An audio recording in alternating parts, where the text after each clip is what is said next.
STH와 예배드려 오신 여러분 환영합니다. 오늘은 아비멜렉과 아브라함 이야기가 있는 창세기 20장, 21장 살펴보려고 합니다. 19장, 18장, 19장에서는 소돔에 있는 이방인들 이야기죠. 19장과 20장의 관계를 보면 19장에도 이방인들이 나오고 20장에도 이방인이 나와요. 그런데 19장의 이방인은 하나님 심판받는 이방인들이고 20장의 이방인은 아브라함을 호통치고 야단치는 의로운 이방인입니다. 이 관계를 통해서 우리는 또 이방인과 유대인의 관계에 대해서도 살펴볼 수 있겠죠. 20장과 21장의 서술의 초점은 아브라함과 나라들 사이의 관계를 맞춰져 있습니다. 그래서 20장과 21장에 아비멜렉과 아브라함의 관계를 살펴보면 오늘날 이스라엘과 이방인, 유대인과 이방인의 관계에 대해서도 하나님의 말씀을 이해할 수 있겠죠. 땅의 모든 족속이 너를 인하여 복을 얻을 것이다. 땅의 모든 족속이 너를 인하여 복을 얻을 것이다. 12장 3절의 약속에 나와 있는데 아브라함은 처음부터 예언적인 중재자 역할을 하는 사람으로 부름받았죠. 그런 아브라함이 아비멜렉의 관계에 있어서는 야단맞는 실수하는 사람인 것으로 20장에서 드러나죠. 아비멜렉은 아브라함이 평안과 축복 안에서 함께 살 수 있는 의로운 이방인으로 이 20장에서 나타나는 걸 볼 수 있어요. 19장에는 롯이 나오지만 또 중단 잡족이 나오고 20장에는 아비멜렉과 더불어 의로운 이방인, 의로인들이 나타나는 걸 볼 수 있습니다. 자, 20장 1절 한번 다시 읽어볼까요? 시작. 아브라함은 아비멜렉에게 지어서 가데스와 수사에 살았다. 아브라함은 가데스인데 자, 드디어 마물의 상수리수, 우리 13장에서 시작되어진 아브라함이 갈대아 우르 지방을 떠나서 약속의 땅으로 왔다가 기근을 통해서 애굽 내려갔다가 다시 올라가서 머문 곳이 마물의 상수리 나무숲이죠. 거기에서 5일 머물면서 아브라함이 소돔과 고모라의 전쟁에 참여하게 되고 소돔과 고모라를 중보하기도 하게 되고 또 뭐 전쟁하고 나서 다시 마물의 숲으로 상수리 나무 아래로 다시 중보기도 하고 돌아오고 이런 봤어요. 그분이 약속의 땅에 해당되는데 웬일인지 20장이 되면서 이제 그 약속의 땅을 떠나요. 약속의 땅을 벗어나서 남쪽 네겝 지역, 사막적인 그랄 쪽으로 블레셋 땅으로 들어가요. 어떤 이유에서는 모르지만 아브라함이 20장이 되면서 이방인 땅으로 들어가요. 하나님 의도하시며 결론적으로 나중에 21장에 살펴보면 거기서 이삭을 낳아요. 이삭은 약속의 아들이니까 약속의 땅에서 낳는 게 그림이 자연스러운데 오히려 약속의 아들 이삭은 이방인의 땅에서 더군다나 이스라엘이 대대적으로 막 전쟁했던 대적이었던 블레셋 땅에서 이삭이 태어나는 것이 있어요. 그리고 21장 읽었지만 마지막 절에는 아브라함이 오랫동안 그랄 땅에 머물렀더라 말씀한 거였죠. 이것도 우리에게 주어진 많은 점이 있겠죠. 드디어 마물의 상수리 숲을 떠나 남방으로 향하여 그랄에 우가게 됩니다.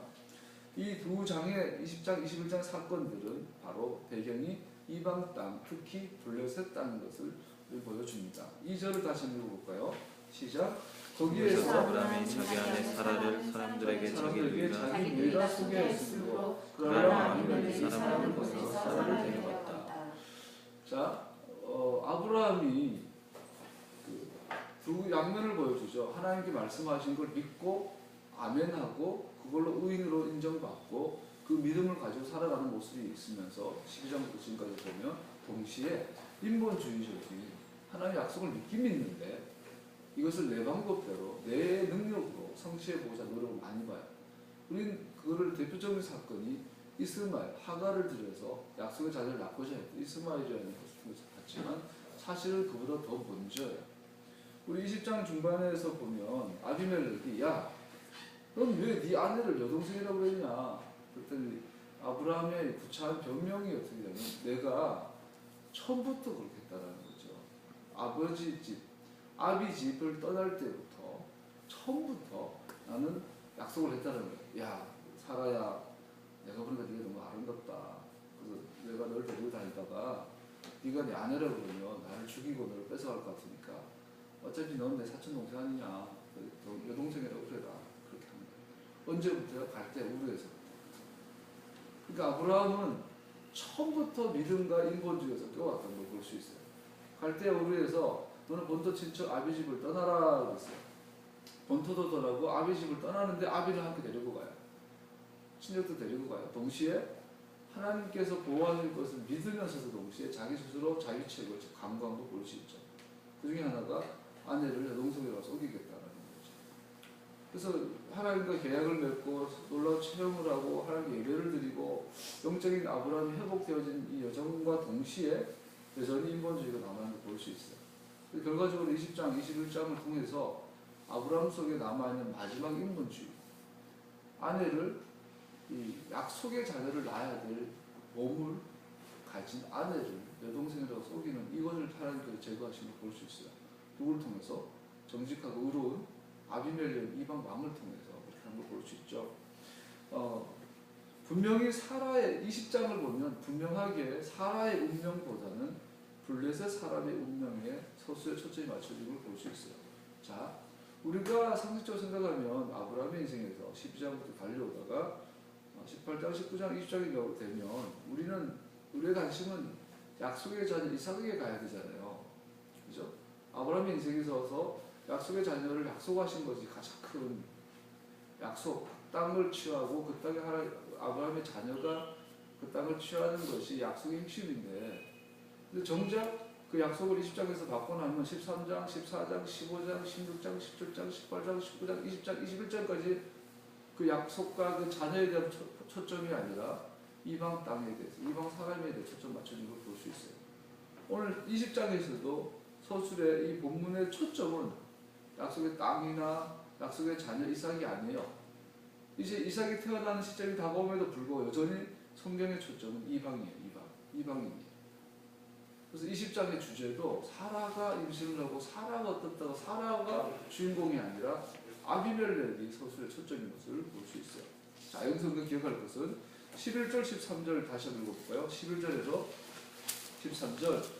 아브라함이 대답하였다. 이곳에서는 사람들이 아무도 하나님을 두려워하지 않으니까 나의 아내를 빼앗으려고 할 때는 사람들이 나를 죽일 것이라고 생각하였습니다. 자, 아브라함이 엄청난 착각. 여기는 이방 땅이다. 이방인들 하나님을 두려워하지 않는다. 그래서 사람을 함부로 막 죽일 것이다. 가장 파괴를 할 것이다. 하나님과 이방을 연결하는 중재자로 부르는 받은 아브라함이 오히려 이방인에 대해서 엄청나게 모함을 하고 볼 수 있어요. 그런데 아브라함이 선지자로서의 자기는 미달임을 볼 수 있죠. 12절에 보니까 그러나 사실을 말씀드리면 나의 아내가 날 누이라는 것이 틀린 말은 아닙니다. 나의 아내와 나는 어머니는 다르지만 아버지는 같은 이복 누이이기 때문입니다. 하나님이 나를 아버지 집에 떠나서 여러 나라로 도당케 하실 때에 내가 아내에게 부탁한 말이 있습니다. 그리고 어디로 가든지 사람들이 나를 두고서 묻거든 그대로 나를 오라버니라고 하시오. 이것이 그대가 나에게 베풀신 은혜요. 사라는 아브라함에게 아내지만 동시에 여동생이에요. 그러나 아브라함의 이 행동은 정당하지 못했던 것을 볼 수 있죠. 그러면서 그 자기를 합리화하기 위해서 이 이방 땅에는 하나님을 두려워하는 사람이 없다라는. 그러나 정작 가보니까 소돔과 고모라 같은 지역도 있지만 아비멜렉 같은 하나님을 두려워하는 이방도 있는 것을 발견하죠. 그래서 아브라함이 믿음의 중재자로서 부름받아서 아브라함을 통해서 모든 민족이 복을 받아야 하는데 아브라함 안에서 복을 받아야 하는데 아브라함의 그 실제적인 모습은 너무나 그 미달된 것을 보여주는 거죠. 이거는 성경의 저자가 의도적으로 의도하지 않았겠어요. 아브라함의 이 말, 11절, 13절 이 말은 그가 블레셋 사람을 악한 백성으로 잘못 판정했음을 보여주는데 그러한 판정은 블레셋 사람의 행위에 의해서 오히려 잘못된 것으로 증명됩니다. 자, 말한 것처럼 아브라함이 약속의 땅에 그 땅과 그 백성과 축복을 약속받았는데 정작 성경의 소술들은 초점이 어디로 가고 있어요? 아브라함과 이방인의 관계에 대해서 가고 있고 소돔과 고모라 백성의 이방인들과 아브라함의 관계. 동시에 이제 20장부터는 아비멜렉과 블레셋의 이방인들과 아브라함의 관계. 우리의 관심은 사라가 언제 사례가 사라가 되고 어떻게 이삭이 태어나고 이런 초점에 관심이 있잖아요. 그런데 정작 성경의 초점은 어디에 있다고요? 이방인과 아브라함의 관계. 그러면서 소돔과 고모라의 관계에 있어서는 아브라함이 중보기도하는 하나님의 심판의 높은 곳에서 심판을 바라보는 어떤 관계였다면 이번 아비멜렉 관계에 있어서는 아브라함이 치명적인 실수를 한 것을 볼 수 있죠. 블레셋 사람을 악하다고 너무 쉽게 판정해버리는 하나님의 재판관으로서 실수한 치명적인 실수를 하기 범한 거죠. 그 결과가 뭐예요? 아브라함의 실수 덕분에 아비멜렉의 가족이 아비멜렉의 민족이 멸절될 위기에 오는 거예요. 이것이 오늘 20장에 나온 내용들이죠. 그래서 그럼에도 불구하고 3절에서 16절의 사건을 보면 아비멜렉이 비록 무죄하였지만 그럼에도 불구하고 하나님은 아브라함을 회복시키는 걸 볼 수 있어요. 아비멜렉이 비록 무죄하였지만 아브라함의 가족을 잘못 다름으로 말미암아 그의 무죄함을 잃지 않도록 하기 위하여 경고를 받을 필요가 있었다. 그래서 우리가 읽어봤던 20장에 보면 4절에 보니까 3절부터 그날 밤에 2절에 그날로 아비멜렉이 사람을 보내 사라를 데려갔다. 그래서 데려갔다라는 표현은 결혼하게 데려갔다는 의미라고 그래요. 아비멜렉이 근데 이해는 안 가요. 나이 90 먹은 할매가 뭐가 예뻐가지고 결혼을 했을까? 어쨌든 간에 뭐 하나님 성민이니까요. 데려갔는데 결혼하려고 데려간 거예요. 그랬더니 하나님께서 바로 꿈에 나타나셔서 네가 이 여자를 데려왔으니 너는 곧 죽는다. 그래서 죽는다란 말은 너의 모든 가족의 씨를 말리겠다. 지구상에서. 이거는 원인이 아브라함이 있는 거죠, 사실은. 그런데도 하나님께서는 그럼에도 불구하고 아브라함을 가족을 잘못 다룬 아비멜렉을 향하여 하나님께서 경고하고 볼 수 있어요. 4절 아직 그 연에 가까이 하지 않았으므로 아비멜렉이 이렇게 말하죠. 주님께서 의로운 민족을 멸하시렵니까? 자, 재밌는 건 우리는 블레셋이 다윗하고 싸우고 이스라엘 괴롭히고 하니까 악한 이방인을 이해하죠. 근데 여기서 이 블레셋인 아비멜렉은 자기 민족을 뭐라 그래요? 의로운 한민족. 하나님, 우리 의로운 한민족 블레셋 민족을 멸하시렵니까? 놀라운 사실이 하나님이 인정해요. 6절에 보니까 네가 깨끗한 마음으로 이렇게 한 줄을 내가 안다. 자, 우리 생각엔 블레셋은 악한 민족인데 아브라함처럼 아브라함이 그렇게 생각하잖아요. 블레셋 민족은 악하다. 그런데 하나님은 의롭다. 보시는 거 볼 수 있어요. 더 나아가서 5절에 보니까 아브라함이 저희 이언을 자기 누이라고 하지 않았습니까? 자, 아비멜렉 정당하게 하나님 이렇게 말하고 있어요. 하나님, 우리는 의로운 민족 아닙니까? 아브라함이 거짓말한 거 아닙니까? 그리고 이렇게 말해요. 저는 깨끗한 마음으로 떳떳하게 이 일을 하였습니다. 이방인 왕 아브라함 보기에 하나님을 알지 못하고 하나님을 두려워하지 않는 악한 민족인 이방인 왕이 하나님 앞에 나는 떳떳하지 않습니까? 내 마음은 깨끗하지 않습니까? 그랬더니 하나님이 어떻게 말씀하시죠? 하나님께서 꿈에 또 나타나셨어요. 그리고 하시는 말씀, 그렇다. 나는 네가 깨끗한 마음을 이렇게 한 줄 안다. 난 네가 의로운 줄도 알고 네 민족이 의로운 것도 안다. 그러므로 내가 너를 지켜서 네가 나에게 죄를 짓지 못하도록 한 것이다. 그 여인을 건드리지 못하게 한 이유도 바로 여기에 있다. 이제 그 여인 남편에게 돌려보내어라. 그의 남편은 예언자이므로 너에게 탈이 나지 않게 하여 달라고 기도할 것이고 너는 살 것이다. 할렐루야. 자, 우리가 너무나 쉽게 착각을 많이 하죠. 아브라함처럼 이방인들은 그냥 하나님 두려워하지 않는 백성이다. 이렇게 쉽게 착각해 볼 수 있다는 거죠. 다시 말씀드렸지만 아비멜렉이 무죄하였습니다. 그럼에도 불구하고 그가 아브라함의 가족을 알고 그랬던 모르고 그랬던 잘못 다룬 것에 있어서는 하나님께서 경고하신 걸 볼 수 있어요. 아브라함이 아내는 돌아와야만 했고 선지자인 아브라함은 아비멜렉의 생명을 위하여 기도해야만 했습니다. 그래서 우리가 놀라운 사실을 발견해요. 아는 것처럼 오히려 여기에서 아브라함보다 이방왕 아비멜렉이 하나님과 더 친밀한 가운데 하나님의 길을 더 정하고 보고 있는 것을 볼 수 있어요. 더군다나 놀라운 사실은 하나님께서 아비멜렉이 나타나서 경고했을 때 아비멜렉이 즉시 반응하는 걸 볼 수 있어요. 이 그림은 정확하게 어디서 볼 수 있을까요? 요나 이야기에서 볼 수 있어요. 요나에 있어서 하나님의 중재자, 선지자인 요나는 하나님을 거역하는 자로 나타나요. 그러나 하기 싫어서 복음을 전했는데 니느웨 왕은 즉시 회개하는 걸 볼 수 있어요.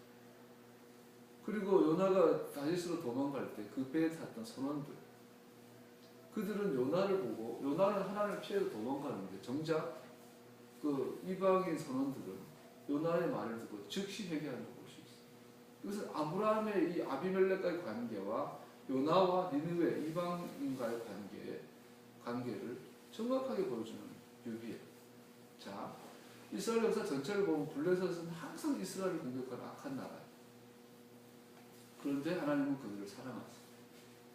동시에 니느웨 왕은 블레셋보다 더 악랄한 아수르의 수도예요. 아수르는 인간의 역사상 가장 악랄한 민족 중에 하나예요. 그 어떤 나라를 침략을 해서 그 나라를 아주 잔혹하게 진멸하고 사람을 산채로 억지로 벗기고 그리고 벽에 묶어놓은 이런 아수르. 특별히 아수르는 북왕국 10개 지파를 정복해서 의도적으로 이제 흩어버려. 이 먼 나라로 보내버려. 그리고 같이 섞어버려. 결혼을 섞어버려, 인종을 섞어버려, 종교를 섞어버렸어. 그러니까 돌이킬 수 없는, 회복할 수 없는 나라를 풍지박산. 마치 일본이 우리나라를 압제하면서 민족 말살 정책, 문화 정책을 사용해가지고 막 말을 못하게 하고 머리를 문화를 바꿔버리면서 정신을 조선이라는 우리 특유의 정체성을 파괴해버리고 악랄한 짓을 한 게 아수르. 그런데 요나의 이 메시지를 듣고 어떻게 하죠? 아수르는 그 즉시 회개한 걸 볼 수 있어요. 마치 이 아브라함과 관계를 볼 수 있어요. 요나서 1장 읽어드릴게요. 들어보세요. 1장 16절에 보면 사람들 그들은 요나를 들어서 바다에 던졌다. 폭풍이 일던 바다가 잔잔해졌다.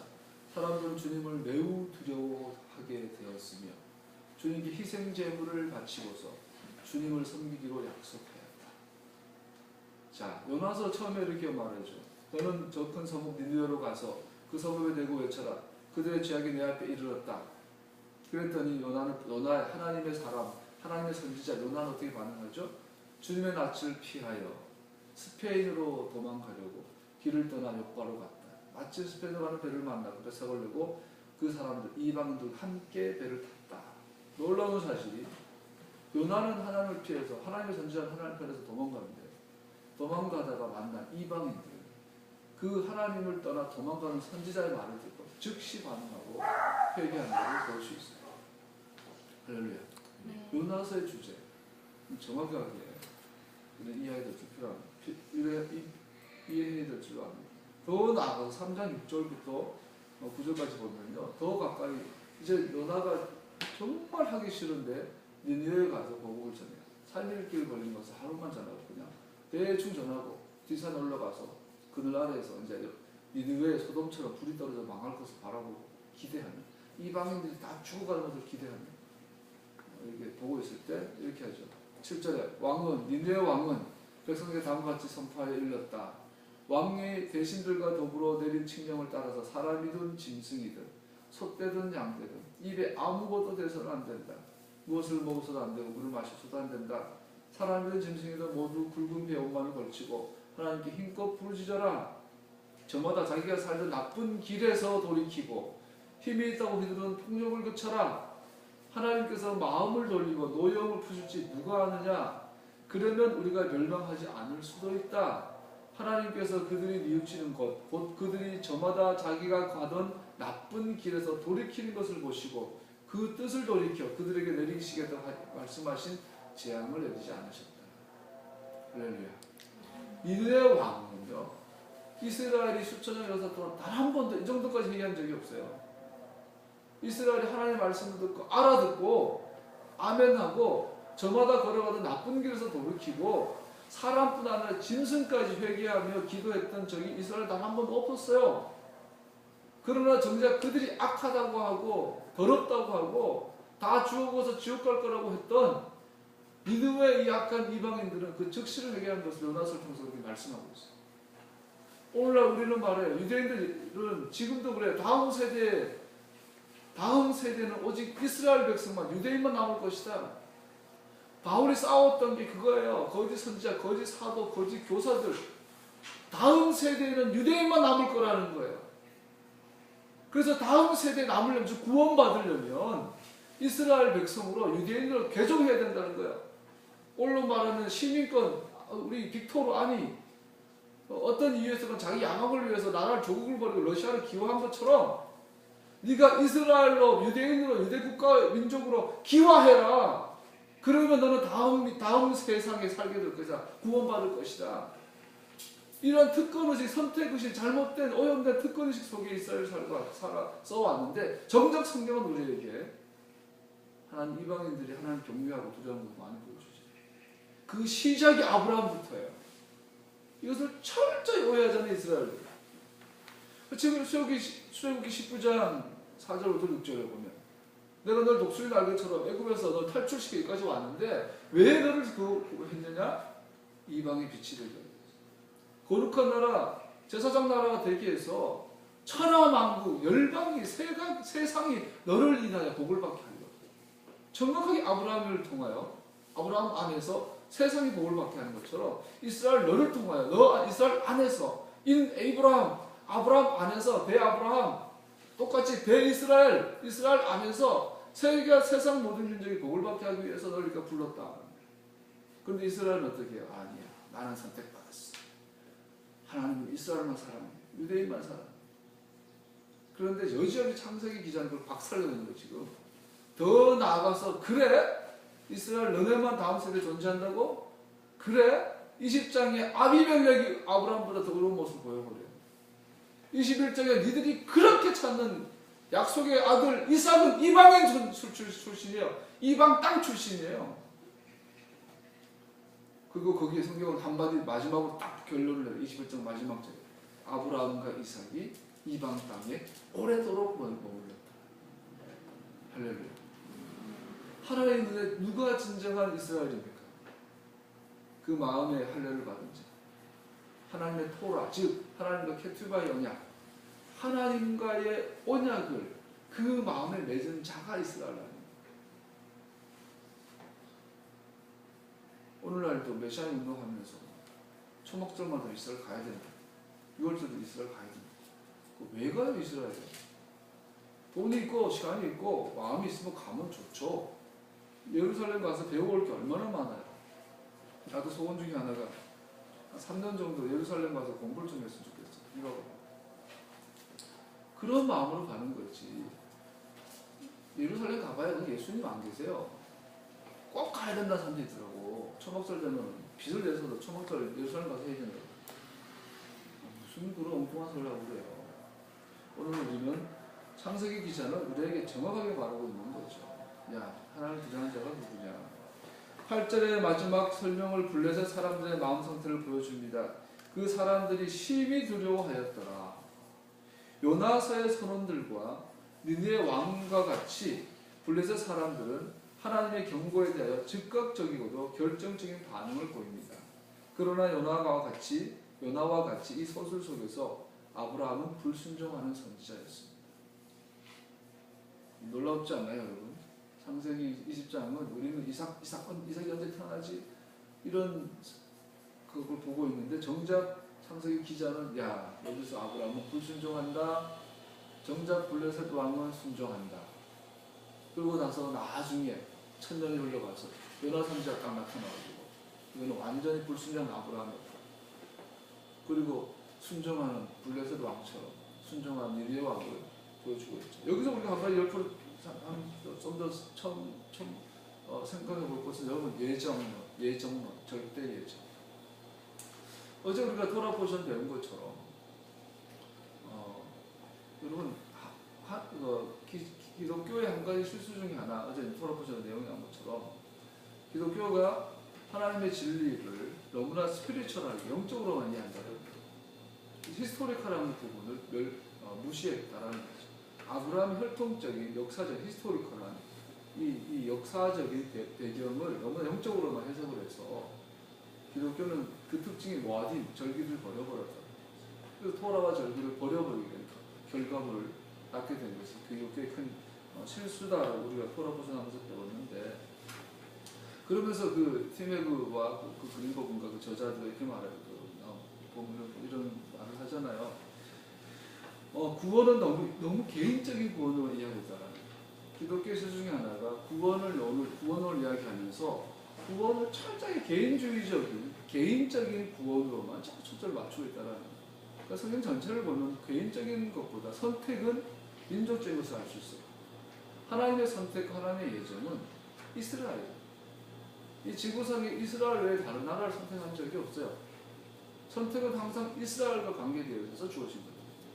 개개인에 대해서는 하나님은 선택하지 않은 사람은 없어요.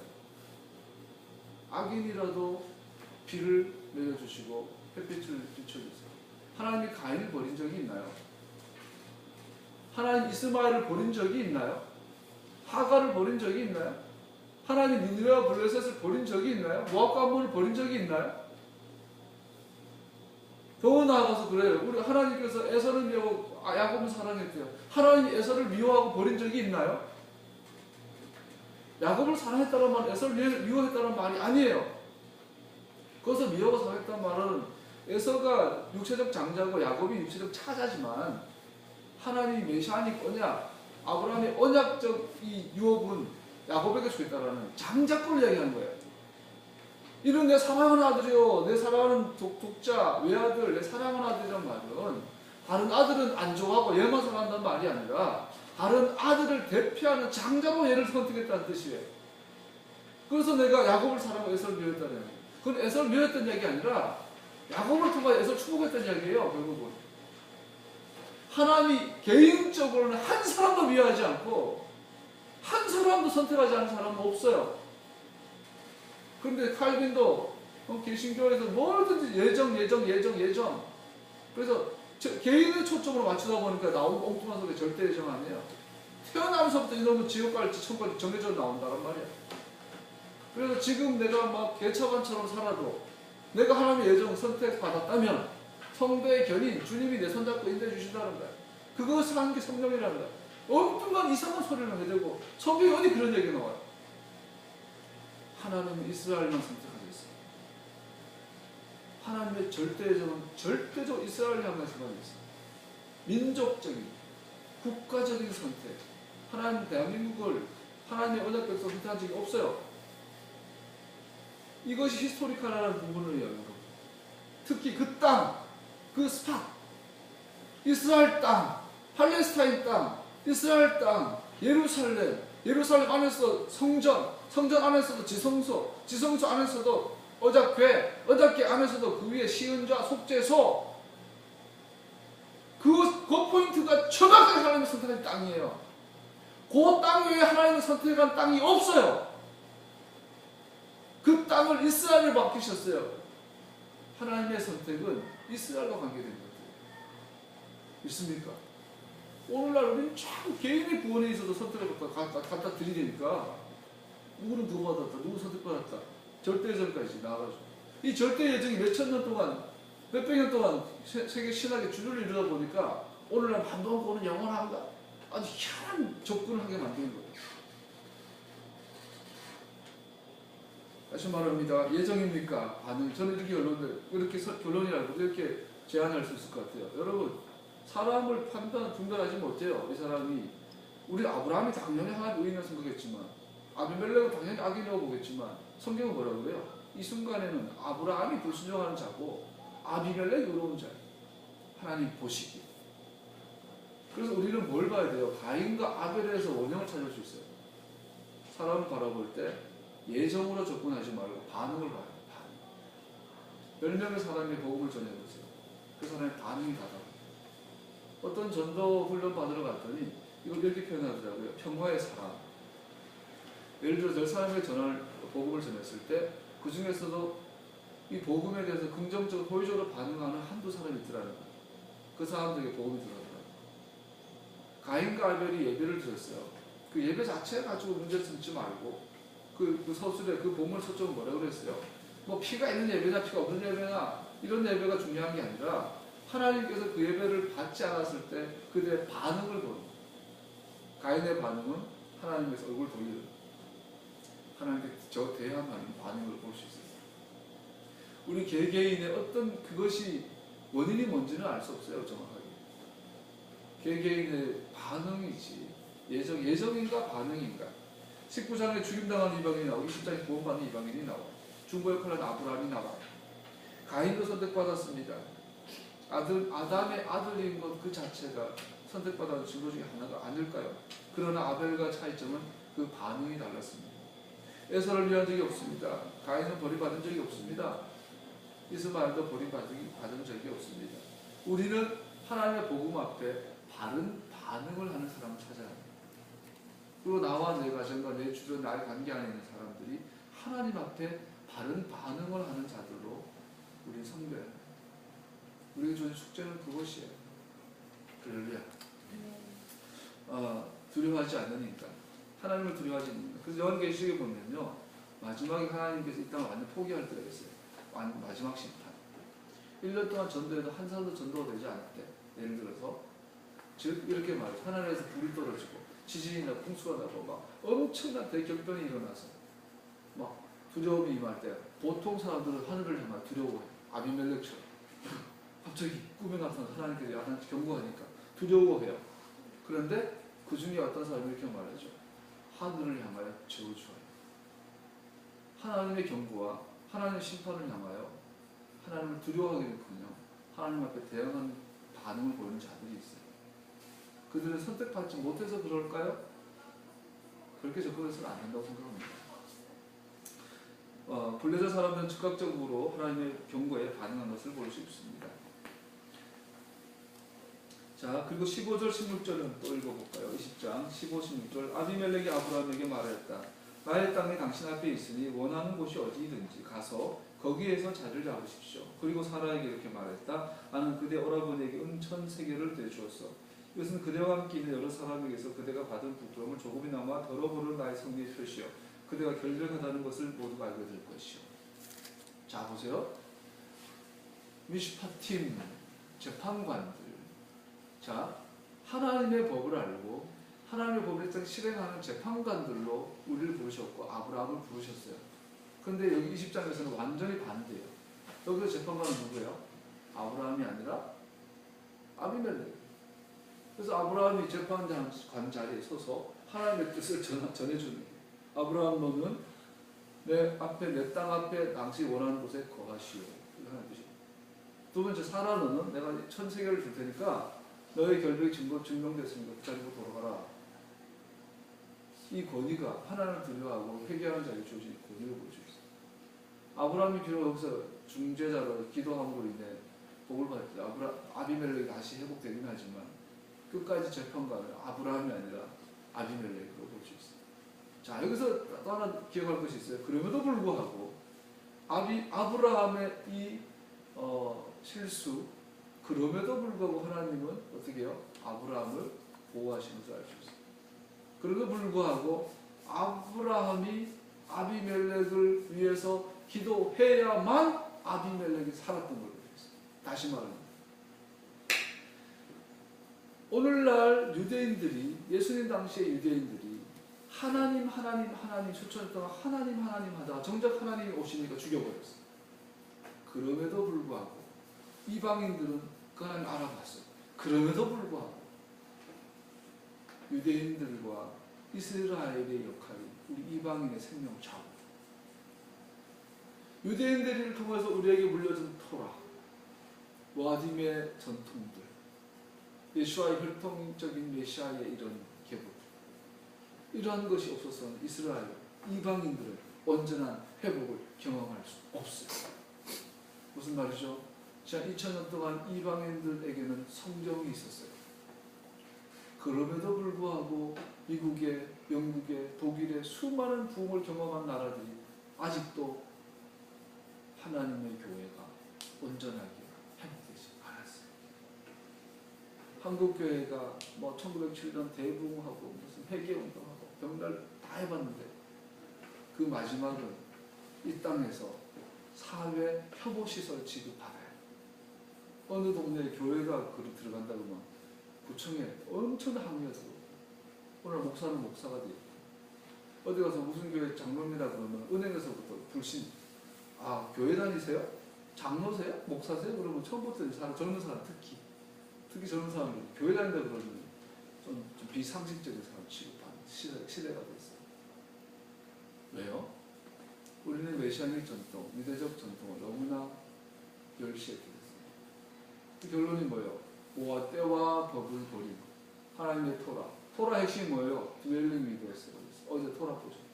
하나님은 하나님 이 땅을 만드신 그 에너지가 그 기호 근원이 뭐예요? 우리와 함께 하시고자 하신 하나님의 열망. 케뎀에서부터 창조 이전에 있었던 하나님의 열망, 하나님 우리와 함께 하시고자 하는 그 열망이 세상을 탄생시킨 거예요. 그 열망이 아담과 하와를 해결시키신 거예요. 그 열망이 노아를, 에녹을 준비하시고 아브라함을 준비하시고 이스라엘을 준비하시고 미시카를 보내시고 예수아를 땅에 보내셔서 죽으시기까지 순종하게 하신 그 열망의 근원이 우리와 함께 하시고자 하시는 것이었어요. 그리고 그 함께 하시고자 하시는 그 열망을 어디에 담아주셨어요? 모아딤에 담아서 이스라엘에게 줬어요. 그래서 이스라엘 통해서 천하만국 복을 받을 것. 이 명제는 변함없어요. 비록 아브라함은 불순종한 선지자, 비록 이방인 왕은 의로운 왕이라 할지라도 복은 아브라함 안에 있어요. 오늘날도 마찬가지예요. 이스라엘. 그래서 주님께서 이스라엘 저주하는 자를 내가 저주한다. 이스라엘 축복한 자를 내가 축복한다. 저 예루살렘을 위하여 축복하는 자, 예루살렘을 위하여 기도하는 자를 주님께서 복을 내리십니다. 할렐루야. 메시아닉 교회는 하나님의 예수님의 다시 오심을 맞이하는 교회예요. 한국교회, 영국교회, 미국교회, 모든 세계의 교회는 다른 길이 없어요. 토라를 회복하는, 모아딤을 회복하는 메시아닉 교회로 회복되지 않는 한 다른 길은 없어요. 아브라함 외에, 아브라함과 그의 이 토라의 이 언약 백성 외에 우리를 위해 기도할 자가 없어요. 우리 이스라엘에서 기도해야 됩니다. 예루살렘을 위해서 기도해야 합니다. 자, 20장 17절 18절 아브라함이 하나님께 기도하니 하나님이 아비멜렉과 그의 아내와 그의 여종들이 다시 아이를 가질 수 있도록 태를 열어주셨다. 아비멜렉이 아브라함의 아내 사라를 데려간 일로 주님께서는 전에 아비멜렉 집안의 모든 데레터를 닫으셨었다. 사도 바울이 분명히 말하잖아요. 이방인들이 복을 받아서 나중에 유대인들이 돌아오게 될 것이다. 이스라엘 돌아오게 될 것이다. 그러면서 우리에게 말하잖아요. 유대인, 이방인, 이스라엘이 너무 유익한 것이 많다. 저에게는 토라가 있고 절기가 있고 많은 전통들이 있고 언약이 있고 메시아가 이스라엘은 우리의 복의 풍문. 그리고 우리는 이스라엘을 부름받았습니다. 나는 이스라엘. 명심하셔야 될 줄로 압니다. 21장 간략하게 살피고 마치도록 하겠습니다. 드디어 21장 1절 7절에는 이삭이 출생하죠. 이렇게 많은 것처럼 20장 21장의 주제는 이삭의 탄생이 아니에요. 출신이 아니에요. 이스라엘 아브라함과 이방과의 관계죠. 거기서 중요한 약속의 아들이 태어난 것을 볼 수 있어요. 1절에서 21장 1절 7절 보면 주님께서 말씀하신 대로 사라를 돌보 1절 2절 같이 읽어볼까요? 시작. 주님께서 말씀하신 대로 사라를 돌보셨다. 사라에게 약속하신 것을 주님께서 그대로 이루시니 사라가 임신하였고 평남에 대해 약속하신 것으로 자, 성경에서 두 번만 반복해도 굉장히 중요한 건데 1절에서 2절에서는 같은 말을 세 번 반복하고 있어요. 주님께서 말씀하신 대로, 주님께서 약속하신 대로, 주님께서 약속하신 대로 그대로 하셨다. 자, 이것은 무엇을 1절, 2절에서 이삭의 이삭의 출생을 통하여 이 성경이 우리에게 강조하는 것이 뭘까요? 하나님의 신실하심. 하나님은 약속하신 것을 반드시 이루시는 분이세요. 하나님 말씀하신 것을 반드시 기억하시는 분이시라는 거죠. 할렐루야. 다른 말로 말하는 뭘까요? 근데 여기서 착각하지 말고는 중요한 건 이거예요. 하나님께서 약속하시면 반드시 이루신다면 다 아멘해요. 근데 여기서 놓치는 것이 있어요. 다른 말로 반대로 생각해 보세요. 하나님은 약속하지 않으신 것은 무관심하세요. 이거 좀 이렇게 표현하면 오해할지 모르지만 하나님께서 말씀하시 않으신 것은 신경 쓰지 않으세요. 다른 말로 말하면 오늘날 한국교회 여러분과 내가 얼마나 많은 기도를 합니까? 성경을 얼마나 많이 읽어요 우리가? 얼마나 많이 궁금해요? 철야기도, 새벽기도, 질리도록 하죠. 제가 옛날에 어떤 교회에 있을 때는 일요일날 예배만 10번 드렸어요. 최소한. 설교만 7번 했어요. 매주마다. 최소한 설교 5번, 7번. 예배 10번 이상. 질려버려요. 한국교회에 얼마나 많은 예배가 있고, 얼마나 많은 기도가 있고, 얼마나 많은 성경 공부가 있고, 심지어 막 성경 통독 사경이라는 것도 생겨가지고 얼마나 많은 기도에, 얼마나 많은 금식, 얼마나 많은 기도원, 얼마나 많은 철야기도, 얼마나 많은 헌금과 제물, 얼마나 많은 성경 보고, 얼마나 많은 설교사들이 있어요. 그런데 하나님께서 물어봐요. 그거 내가 시킨 거냐? 그거 내가 약속한 거냐? 우리는 아멘이라고 말하죠. 왜? 하나님을 위한 거라고 말하니까. 지금 내가 하는 헌신은 주님을 위하여 하는 거야. 장로님들 그 예배당 일요일날 설교 기도할 때 주께서 우리가 주님의 이름을 위하여 이번에 교육관을 건축하고 선교사를 파송하고 전부 다 주님을 위하여 했대요. 근데 정말로 그것이 주님이 시키신 일일까요? 오늘날 교회들이 강남에 수천억짜리 건물 짓는 게 주님이 시킨 일일까요? 새벽 예배 꼬박꼬박 나가는 거, 금요일날 철회하는 거 주님이 시킨 걸까요? 네? 신학교 막 그 통합의 장신대만 해도 1년에 300명 이상의 목사가 배출돼요. 주님이 시킨 것일까요? 하나님께서는 약속하신 것을 이루시는 분이세요. 다른 말로 말하면 약속하지 않으신 것을 이루지 않는 분이세요. 그래서 주님이 원하시는 사람은 하나님의 음성을 듣는 자예요. 다른 말로 하면 내가 하려는 것, 하나님이 하려는 것을 알아보는 자예요. 왜 우리 카페 이름을 캐레브로 했고 우리 교회 이름을 베티 예수라고 했을까요? 하나님이 말씀하시기 전까지 움직이지 말란 이야기예요. 하나님이 말씀하신 것을 정확하게 이해하고 알아듣기까지는 가만히 있으라는 이야기예요. 잠잠하라는 거예요. 그러나 하나님 하신 말씀이 이것이 하나님 말씀인 것을 알면은 그때는 머뭇거리지 말라는 이야기예요. 근데 오늘날 우리의 문제는 말씀하시지 않았는데 주님을 위해서 내가 하겠다는 거예요.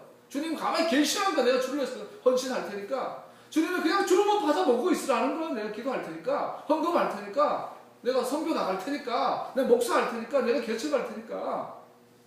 주님 가만히 계시라는 거예요. 내가 주님을 위해서 하겠다는 거예요. 이건 거짓 신앙이죠.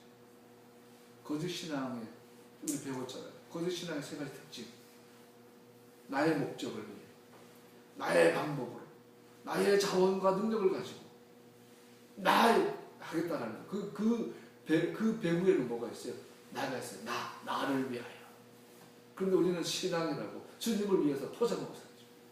근데 그 배후에는 뭐가 있어요? 마귀가 있어요. 거짓 신앙, 책임. 하나 이거 시스템이에요. 반대로 참된 신앙의 체계가 있다. 우리 여주범 목사님 너무 잘 정리하셨죠. 참 신앙, 바른 신앙의 체계도 반대예요. 하나님의 목적을 위해, 하나님의 방법으로, 하나님의 자원과 능력으로만 이루어지는 거야.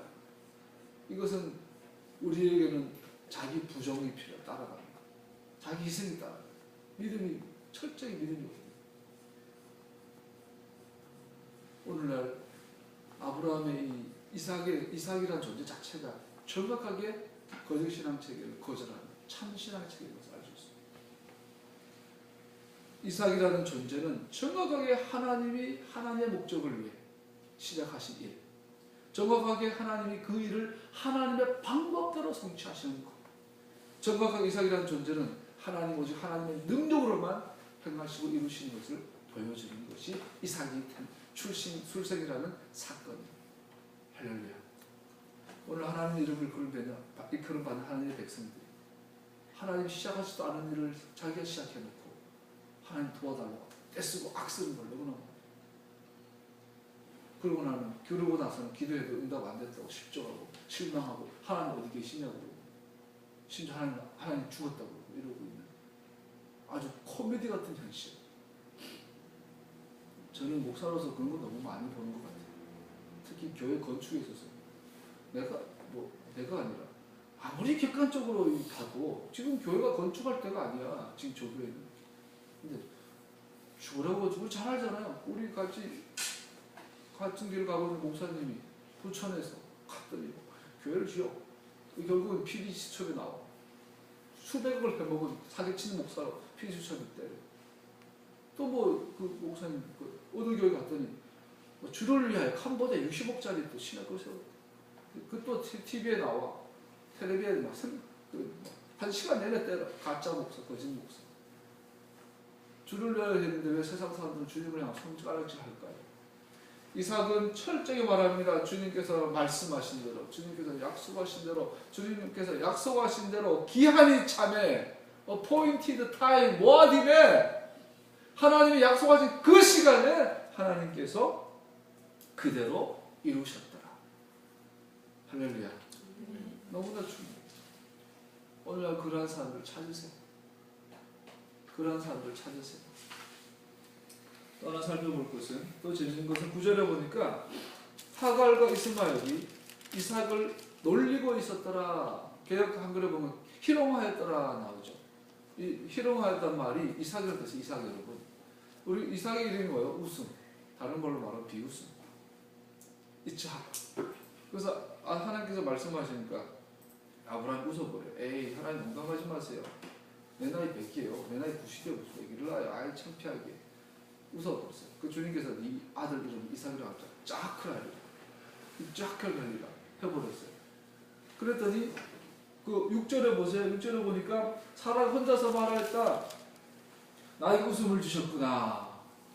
나와 같은 늙은이가 아들 낳았다고 하면 듣는 사람마다 나처럼 웃지 않을 수 있겠느냐. 할렐루야 이랬단 말이야. 그랬더니 곧바로 9절에 이스마엘 하갈이 뭐라 그래요? 네가 웃음이냐? 네가 약속의 아들이야? 그거 비웃었어요. 이것이 희롱하는 사건. 그랬더니 어떻게 해요? 하나님께서 이삭과 이스마엘을 내어 쫓았더라. 너는 아브라함의 유업을 나눌 자격이 안 된다고 내어 쫓은 걸 보셨어요. 그런다고 이스마엘을 버린 건 아니죠. 여전히 이스마엘은 큰 민족. 이삭과 했던 약속과 똑같은 약속을 한 걸 볼 수 있어요. 자, 걔를 기분 나쁜 게 이런 거 장난치는 거잖아요. 이삭은 어쩌면 살면서 제일 큰 컴플렉스가 이름일 수 있어요. 사람들이 이삭을 보고 이제 웃어, 히히히 웃어. 웃는 건지 비웃는 건지. 그래서 웃으면 화낼지도 몰라 이삭은. 농담입니다. 어쨌든 간에 우리의 삶에도 그런 게 있어요. 하나님께서 우리에게 주셨던 비전들이 있어요. 부르심이 있어요. 그것이 멸절되고 멸시될 때가 있죠. 이 경우에 있어서 하갈에 대한 하나님의 약속이 그 약속 실제적 성취와 놀랍게도 유사한 인터가 설명되고 있습니다. 자, 마지막으로 22절 읽어봅시다. 21장 22절 시작. 그 무렵에 아비멜렉과 그의 군사령관 비골이 아브라함에게 말하였다. 하나님은 당신이 무슨 일을 하든지 당신을 도우십니다. 이제요. 네, 그리고 34절 당시 봅시다. 시작. 아브라함은 오랫동안 블레셋 족속의 땅에 머물러 있었다. 자, 아까 나온 것처럼 이삭은 이방인 땅에서 태어났어요. 아브라함은 처음부터 그 땅을 향하여 부름받았는데 정작 그 땅에 살은 적은 별로 없어요. 기껏 살아야 마물의 상수의 나무 앞에서 아래서 그 땅 언저리에서 그 땅 그 경계 끝 부분에서 뭘 바라보고 22장의 다음 주에 할 22장에 드디어 그 땅에 가보는 거예요. 드디어 약속의 땅에 한번 진짜 그 포인트에 가보는데 가서 뭘 해야 돼요? 유일한 사람을 죽여요. 이 아브라함은 인생이 사실은 이제 외롭죠. 그래서 히브리서는 아브라함 인생을 이렇게 표현해요. 아브라함은 이방 나라에서 객과 같은 살았으며 땅에서는 외국인과 나그네로 살았다. 아브라함은 땅을 약속받은 자예요. 근데 정작 그 땅을 못 취하고 나그네로 살다가 죽었어요. 그 땅을 바라보며 빙빙 돌다가 죽었어요. 이삭도 그랬어요. 야곱도 그랬어요. 이것은 무엇을 말할까요? 이방에서의 아브라함의 모습은 땅에 들어가기 위하여 기다리는 동안 고난을 당해야만 하는 의인에 대한 하나님의 보호하심의 공복이에요. 아브라함이 그 땅을 취함에 있어서 자기 전부를 내려놔야 되는 그 자리. 그리고 그 땅을 취하기 전에 이방 땅에 머무르는 아브라함의 모습은 마치 나그네와 객과 같이. 이 좋은 말로 나그네와 객이죠. 오늘로 말하면 거지를 말하는 거예요. 홈리스를 말하는 거예요. 그런 모습으로 살아가는 것은 이방 땅에서 당하는 의인의 고난에 대해서 말하고 동시에 그들을 보호하시는 하나님의 모습을 보여주는 것이라고 볼 수 있죠. 우리는 자신의 많은 날들을 땅 밖에서 유배된 상태로 보내고 있기 때문에 그 날들을 약속의 땅에서 살지 못하고 있는 아브라함의 모습을 보게 됩니다. 여러분과 나도 하나님께서 이 땅에 준수를 서울 삼길동에, 오늘도 부산에서 태어났는데 결국 삼길동 살게 하고, 전에는 제주에서 태어났는데 지금 서울 오금동에 살게 하고, 나는 경상도 안동에 태어나 지금 서울 오금동 송파에 살게 하고 하셨는데, 이 모든 최종적인 부르심은 내가 돌아가야 될 곳이 어디예요? 고향이 어디예요? 예루살렘이에요. 그 땅이에요. 속죄소가, 속죄소 그 자리예요. 그 자리가 우리의 약속된 땅이에요. 근데 우리는 죽을 때까지 그 땅을 못 취해요. 우리는 죽을 때까지 이 땅이 뭐죠? 머리 둘 곳이 없는 존재. 나그네예요. 이방인이에요. 우리의 실존은 이방인이에요. 이것을 거절하면 안 돼요. 이걸 거절하면 내가 이 땅에서 어차피 난 이방인으로 왔다 이방인으로 가는 거예요. 예수님께서 다시 오셔서 그 땅을 취하시고 그 땅의 보좌를 드시고 그 땅을 보좌를 앉으시고 이 땅을 다스리기까지는 우리는 나그네고 이방인이에요. 이 땅에 잘 먹고 잘 살려고 하면 안 돼요. 이 땅에서 내 왕국을 만들려고 하고 내 이름을 이 땅에서 인정받으려고 하고 이 땅에서 뭔가를 집을 지으려고 하면 안 돼요. 우리의 집은 그 땅 그 하늘에 있어요. 저 하늘에 내 집이 있어요. 근데 우리는 저 하늘은 죽어서 가는 곳이 아니라 예수님께서 그 땅에 보좌를 두시고 이 온 세상을 다스리는 그것이 그 하늘이에요. 그 하늘. 거기에 우리의 집이 있어요. 이 땅에서 외로움을 즐기십시다. 사람들에게 명예를 받으려고 하지 맙시다. 칭찬 들으면 좋지만 아부하지는 맙시다. 지금까지 왔던 길이 외로워요. 앞으로도 외로울 거예요. 가난을 두려워하지 맙시다. 이방인과 나그네로 살다간 아브라함을 기억합시다. 아미다 기도가 1번이 뭐예요?